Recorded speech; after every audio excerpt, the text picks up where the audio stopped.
ओम साईनाथाय नमः। बोलो साईनाथ महाराज की जय। प्रिय भक्तों, अब हम साईं बाबा की आगे की लीलाओं का वर्णन करते हैं। सद्गुरु श्री साईनाथ की सगुण उपासना में आरती की परंपरा सर्वश्रेष्ठ है। आरती के माध्यम से जब भक्त अपने इष्ट देव या सद्गुरु के सगुण रूप की भक्ति भाव से उपासना करते हैं तो इष्ट देव या सद्गुरु और भक्त के बीच एक अंतरंग भाव संबंध स्थापित हो जाता है, जिसमें उपास्य के प्रति श्रद्धा, प्रेम, समर्पण, याचना जैसे भावों का सुंदर समन्वय मिलता है। शिरडी में रहते हुए श्री साईनाथ ने अपनी सगुण उपासना की अनुमति बहुत समय तक नहीं दी, लेकिन आखिरकार भक्तों के श्रद्धा में मनोभाव और आग्रह को भक्त श्री साईं बाबा को मनाने में सफल हो गए और श्री साईं ने स्वीकार कर ही लिया। और इस तरह शिरडी में श्री साईं आरती का प्रचलन सन 1909 से आरंभ हुआ। द्वारकामाई मस्जिद में, जहाँ श्री साईं बाबा का वास था, सबसे पहले आरती का प्रचलन दोपहर की आरती से शुरू हुआ। इसका कोई समय निर्धारित नहीं था, लेकिन श्री साईं बाबा अपनी दिनचर्या में जब लेंडी बाग से दोपहर के फेरे से मस्जिद को लौटते, उसके बाद ही दोपहर की आरती की जाती थी। दोपहर की आरती के साथ ही श्री साईं को नैवेद्य अर्पित किया जाता था और आरती के बाद श्री साईं बाबा अपने भक्तों के साथ भोजन ग्रहण करते थे। इसके बाद कुछ समय बाद शेज आरती की शुरुआत हुई। उन दिनों श्री साईं बाबा एक दिन छोड़कर चावड़ी में रात्रि विश्राम करते थे। श्री साईं की दिव्यता की आभा में सब कुछ इतना असाधारण रूप से अलौकिक था कि मस्जिद से 20 कदम की दूरी पर चावड़ी तक जाने और वहां उनके रात्रि विश्राम करने के अवसर ने एक भव्य चावड़ी समारोह का रूप ले लिया। बाबा जब मस्जिद से निकलते तो पूरी राशि भव्यता के साथ उनकी पालकी, परिचारक, सोबदार, द्वारपाल, भक्त आदि वाद्य वृंदों सहित उनके साथ चलते थे। बाबा कभी भी पालकी में नहीं बैठे। चावड़ी में पहुंचने के बाद उनके कुछ अंतरंग भक्त षोडशोपचार से उनकी पूजा करते थे।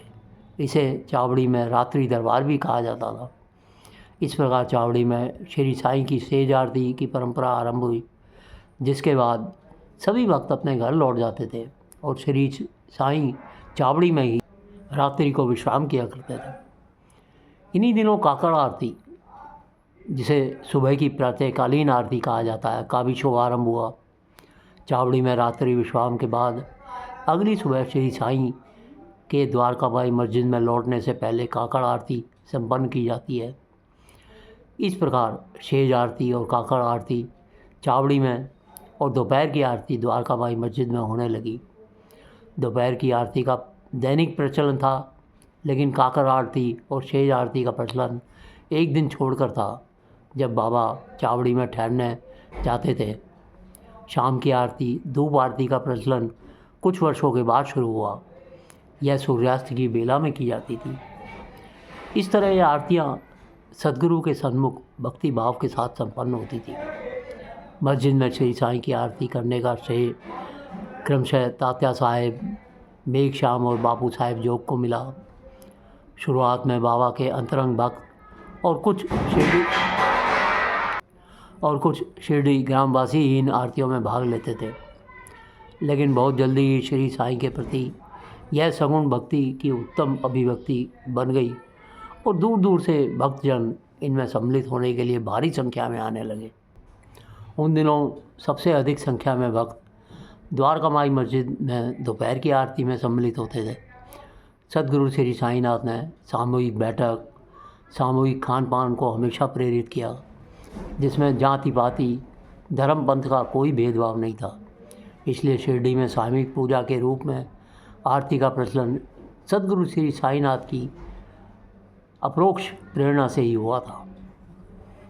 आरती तथा सगुण उपासना के उन अलौकिक क्षणों में बाबा कभी पूर्ण मुद्रित भाव में तो कभी अत्यंत गंभीर दिखाई देते थे।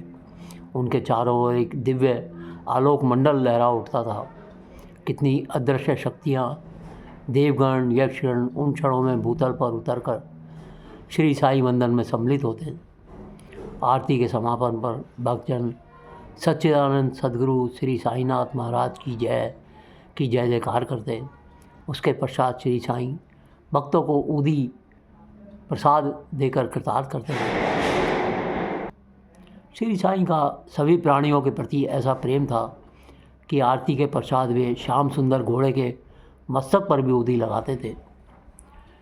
श्री साईनाथ की सगुण उपासना में पंढरपुर के विट्ठल के प्रति समर्पित तुकाराम, नामदेव और जनाबाई जैसे संतों के कुछ भक्तिपूर्ण पद और अभंग भी सम्मिलित थे। वास्तव में यदि देखा जाए तो काकर आरती और शेज आरती का अधिकार भाव वैष्णव परंपरा से प्रेरित था। उन दिनों महाराष्ट्र में पंढरपुर के विठोबा के प्रति सगुण भक्ति अपनी चरम अवस्था में थी। सगुण भक्ति की यह धारा जब शिरडी की ओर मुड़ी तो भक्तों ने श्री साई को पंढरपुर के विठोबा के रूप में देखा। इसके अतिरिक्त महाराष्ट्र में प्रचलित एक अन्य भक्ति परंपरा का भाव भी इसमें समाहित हो गया, जो अत्यंत श्रद्धा और उल्लास से गुरु पूजा के रूप में दत्त संप्रदाय के द्वारा प्रचलित था। श्री साई की सगुण उपासना का प्रारूप बनाने में कई लोगों का योगदान रहा। अनेक भक्तगणों की रचनाएं आरती में सम्मिलित की गईं। इनके अतिरिक्त श्री साईनाथ सगुणोपासना में कुछ पारंपरिक भजन और वैदिक मंत्रों का भी उचित रूप से समावेश किया गया। इस प्रकार देखा जाए तो श्री साई की सगुणोपासना में विविध प्रकार की रचनाएं सम्मिलित हुई। इनमें अभंग, पद, स्तोत्र, मंत्र, नाम स्मरण, भजन, प्रार्थना आदि थे। श्री साईं बाबा की साक्षात प्रेरणा पाकर श्री भीष्म ने श्री साई सगुणोपासना का संकलन तैयार किया।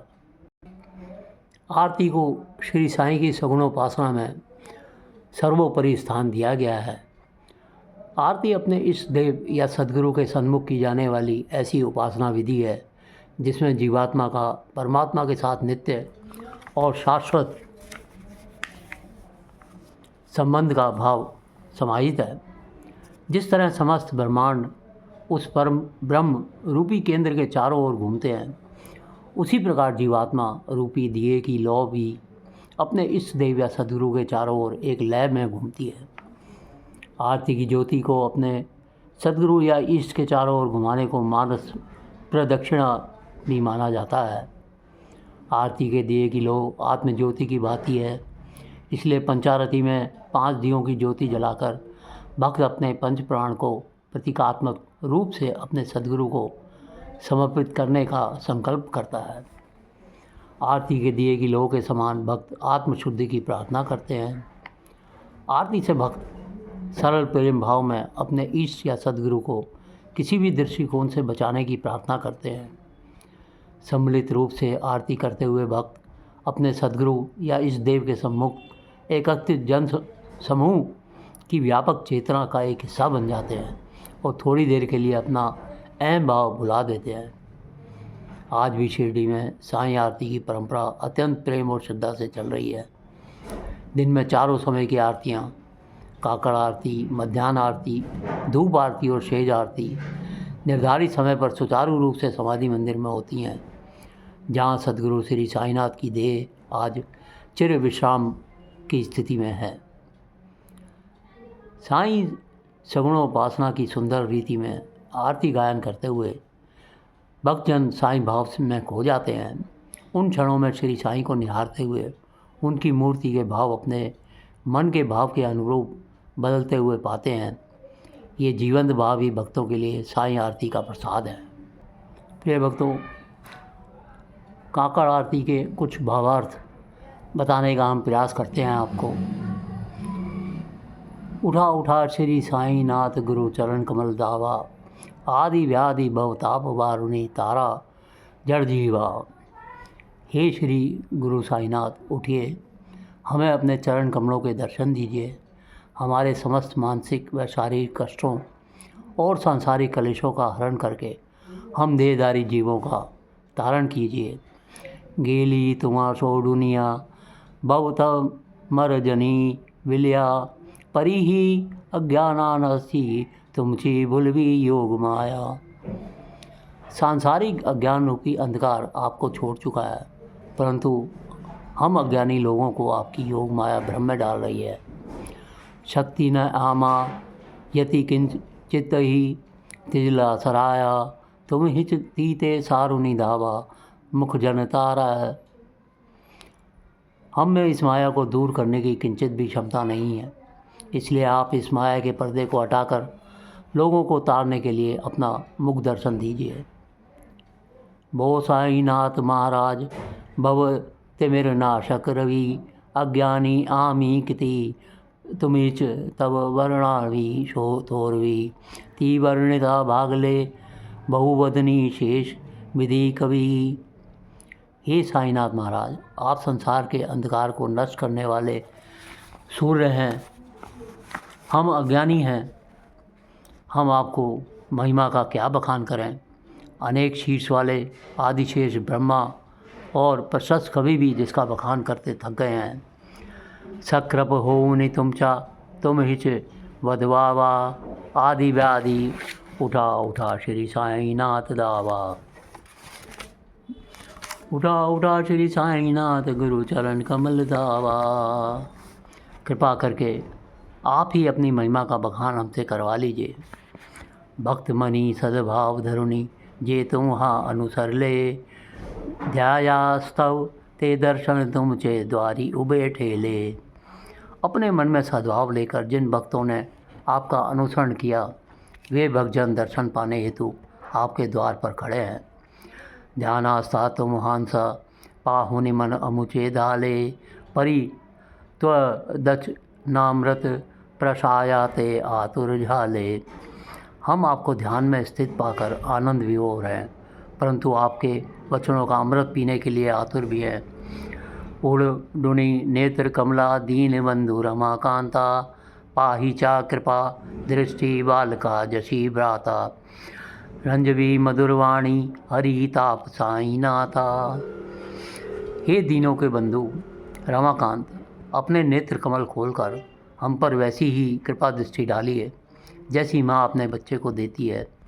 हे साईनाथ, अपनी मधुर वाणी से हमें आनंद विभोर करती है और हमारी समस्त कष्ट व संताप हर लेती है। आमिज आपुले काजास्थव तुझ कष्ट भी तो देवा सहनकारी शिल ते एकुनी धावी भेंट कृष्ण धावा। हे देव, हम अपनी परेशानियों से आपको बहुत कष्ट पहुंचाते हैं, फिर भी उन्हें सुनते ही वे सारे कष्ट सहकर आप दौड़ कर आइए, ऐसी कृष्ण की आपसे विनती है। जय भक्तों, साईं की लीलाओं का वर्णन हम आगे करते रहेंगे। यदि आपको साईं लीलाओं में रुचि आ रही है तो हमारे वीडियो को सब्सक्राइब कीजिए, शेयर और लाइक कीजिए। साईं साईं करते रहिए। ओम साईनाथाय नमः। ओम साईनाथाय नमः।